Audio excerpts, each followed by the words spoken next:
ساختمان خانه‌های قربانیان صدمه مرگبار در کلاب در حال انجام است. کارگران گفتند که 90% کارهای تعمیراتی انجام شده است. برنامه‌ریزی شده است که 4 برادر در سال 2024 در این خانه‌ها زندگی را آغاز کنند.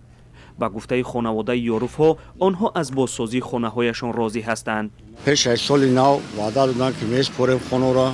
مقامات جمهوری تاجیکستان خیلی با ما کمک کرد. مثلا یک خانه را ایسر نو کردن.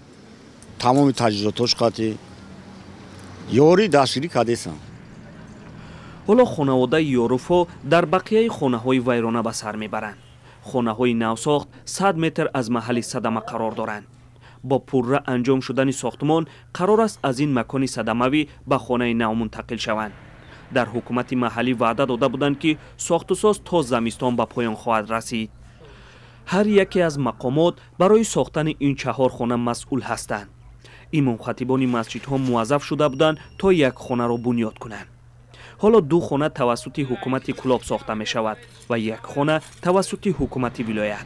هر خانه باید با همراه تجهیزات و لوازمات ضروری تأمین شود. در پشت من 4 در خانه با آشخانه و حمامش که همش در درونش با شرایط‌هایش مهیا شده و ساخته شده است، اکنون در عرفه انجام یابی قرار دارد. در صدمه روز 6 اوگوست بیش از 20 نفر کشته و مجروح شدند. مقامات گفتند ترمز ماشین بارکش از کار مانده دولان با سرعت ماشین‌های سمت مقابل را پخش و 2 خانه را تخریب کرد. این خانه در پهلوی شاهراه قرار داشته و در آن برادران یاروف‌ها زندگی می‌کردند.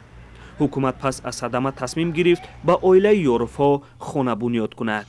محمود جان رحمتزاده، آزادی، کلاب.